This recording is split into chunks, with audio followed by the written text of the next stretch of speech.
Assalamu alaikum à tous les musulmans et que Jésus-Christ soit avec vous pour tous les chrétiens. Bon, double vidéo sur le banger, la famille, qu'on a. Parce qu'il faut savoir qu'on a un gros banger là. Premier banger, c'est voilà, il y a Thomas Spinal vs Cyril Gane. Deuxième banger, c'est celui que je préfère, donc j'en parlerai en deuxième, mais dans la même vidéo là. C'est Ankalaev 2 vs Pereira. Donc le combat que j'attendais le plus. Ouais, Guada, tu préfères lequel? Pereira vs Ankalaev 2, automatiquement. Donc j'en parlerai en deuxième. Je vais commencer par Aspinal vs Cyril Gane, une petite analyse. Je referai un pronostic lors du fight. Là, c'est vraiment une petite analyse rapide sur les deux fights. Donc on a un striker qui est Cyril Gane de haute qualité vs un striker de haute qualité plus un lutteur et un grappeur. Non, pas un lutteur, c'est pas un lutteur Aspinal, c'est plus un grappleur. Il finit les gens. Donc je dirais plus grappleur. Parce qu'il n'est pas très bon dans les projections, mais il est bon dans le finish. Il peut t'attraper ta jambe, il peut te faire une clé de talon, il peut t'attraper ton cou. C'est un finisher. Et c'est un KO man. C'est un mec qui met des KO. Donc je comprends pourquoi les gens ils le mettent favori. Parce qu'il est plus complet, tout simplement. Donc plus complet, automatiquement, ça veut dire qu'elle a plus de chances de gagner. Je crois aussi que Thomas Spinal a plus de chances de gagner. Mais la famille, à ne pas enterrer Cyril Gane, qui est un striker de haute qualité. Ouais, Guada, tu veux dire quoi dans striker de haute qualité? Cyril Gane, il a du cardio. Il a énormément de endurance. Cyril Gane, s'il bloque les takedowns et qu'il résiste à la foudre de Thomas Spinal, je vous garantis qu'il maintient le combat debout, vu que c'est un mec du pied-point. En striking, je vous dis la vérité, même si l'autre c'est un puncher et qu'il est vif et qu'il est aussi speed, Cyril Gane a plus de chances de gagner en faisant du toucher, pas être touché, parce que c'est son habitude de faire ça. C'est-à-dire de toucher la personne et de ne pas être touché. Donc s'il arrive à boxer dans le corps, dans la tête, et il évite les coups, je vous garantis qu'il peut gagner à la décision. Il maintient le combat debout. Il évite la foudre des points de Thomas Spinal. Il peut gagner à la décision. Je vous garantis, les gars, ce pronostic, il est réel. Là, je vous dis la vérité. Je vous fais un petit pronostic, là, tout de suite. C'est soit Aspinal, il le TKO dans le premier ou le deuxième round, ou soit Gane, il gagne à la décision. Tu vois? Parce que, voilà, il est trop fort dans ça. Cyril Gane, regardez comment il termine les gens. Tape au corps. Il met des kicks. Il met des genoux, il met des coudes, il tape partout dans tous les compartiments du corps. Il peut broyer Aspinal, parce qu'Aspinal, j'ai l'impression qu'il n'a pas trop de cardio. Hein. Tous ses combats se finissent au premier ou au deuxième round. C'est un mec qui cherche à finir rapidement parce qu'il sait qu'au fond de lui, il n'a pas de cardio. Il le sait. Je vous dis la vérité.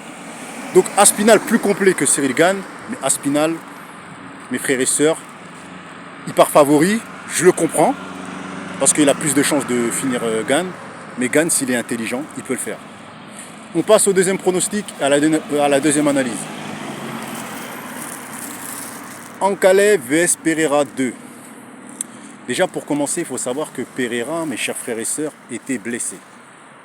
Vous pouvez dire oui, non, parce qu'il faut savoir aussi qu'il a une grosse bite, comment ça s'appelle, Ankalaev. C'est-à-dire que c'est vraiment tout le monde qui lui suce la bite sauf moi. Moi j'aime pas le personnage, j'aime pas le mec, mais je suis objectif. Je suis quelqu'un d'objectif, tu vois. J'aime pas la personnalité, j'aime pas le mec. Il a aucun charisme, il a rien, mais il a du talent, ça faut le dire, il a du talent. Maintenant, je veux dire pourquoi je pense que Alex Pereira était blessé. Alors, Alex Pereira était blessé selon moi parce que tout simplement, il n'était pas dans l'offensif, il était dans la défensive, il reculait. Et c'est pas dans son habitude de reculer devant personne. Il n'a jamais reculé devant qui que ce soit, devant des plus gros kickers dans ses combats du Glory, tout ça, il affrontait des mecs très dangereux en striking qui n'ont rien à voir avec toute l'UFC, frère. Tous les combattants qu'il y a à l'UFC, il y a des mecs en striking, ils sont à des années-lumière des meilleurs strikers de l'UFC. Il les a affrontés, il les a mis TKO, cousin. T'as capté? Donc c'est pas d'un Ankalaev, mes frères et sœurs, qui a une boxe dégueulasse et qui a fait que du catch control lors du premier fight. Mes frères et sœurs, il a fait que de le contrôler dans la cage, il a rien fait d'exceptionnel. T'as capté? ce que je peux dire à Ankalev, c'est quoi? C'est que c'est un mec qui a pas peur des coups. C'est un mec qui avance. Tu vois? C'est ça, en fait, le problème. Mais apparemment, il avait les deux poignets pétés. Donc comment tu veux placer ta gauche si tu as les deux poignets pétés? Comment il aurait pu placer sa gauche s'il a les deux poignets pétés, frère? S'il avait, je sais pas, les orteils pétés, les poignets pétés, comment il aurait pu placer sa gauche? Moi, je comprends quand il dit ouais, j'étais blessé. On a bien vu que c'était pas le même mec. Tu vois, tout le monde le sait que c'était pas le Pereira de tous les Pereira qu'on a vus. Tu vois? Moi, je pense que dans la revanche, je vous dis la vérité, hein, ce qui va se passer, je vous dis la vérité, hein, c'est que Pereira, là, il est à 100%. Je pense qu'il est plus blessé. Soit il va le TKO rapidement, soit vraiment, Ankalev, il va vraiment morfler et gagner à la décision parce que Ankalev, je pense qu'il peut le mettre au sol et le contenir au sol, comme il a fait contre Blachowicz. Je pense que là, le combat va être plus intéressant. Je pense que Ankalev va être surpris de la puissance de Pereira. Tu vois, parce que là, je vois, il est monté en poids lourd, tout ça et tout. Il fait 120 kg là, actuellement. Il est en train de travailler sa force. Là, je vous dis la vérité, là, ça va être un vrai combat, ça va être une vraie guerre. Je vous dis la vérité. Je pense que là, Ankalev, il va arriver avec une stratégie où il essaye encore debout. Il va voir que ça va être chaud. Parce que là, je vous dis, ça va être chaud. Là, il est plus blessé, là. Pereira, il a écouté toutes les conneries que Ankalev, il a dit sur lui. Parce qu'Ankalev, il a dit énormément de dingueries.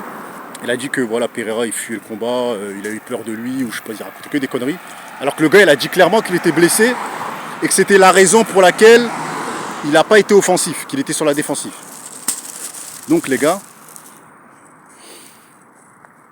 pronostic, moi je vois Pereira par KO. Je pense que là il a trop la rage quoi. Il parle même plus. Il répond même plus à ce que. Il répond même pas aux attaques de Ankalev. Il dit rien frère. Il dit juste qu'il était blessé. Quand tu vois Ankalev, quand tu vois Pereira en mode comme ça, c'est qu'il est en mode chama. Il est en mode laisse tomber. Il est là en train de s'entraîner.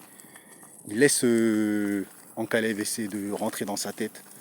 Et je peux vous garantir qu'il va lui mettre un gros KO cousin. Ce qui va se passer, c'est qu'Ankalev, quand il va voir la puissance de Pereira, il va sauter sur ses jambes, il va tout faire pour aller au sol. Vous allez voir, les gars, vous verrez. Vous verrez. Vous verrez, le combat que vous allez voir là, ce ne sera pas le même. Ce sera un autre fight. On est ensemble, la famille.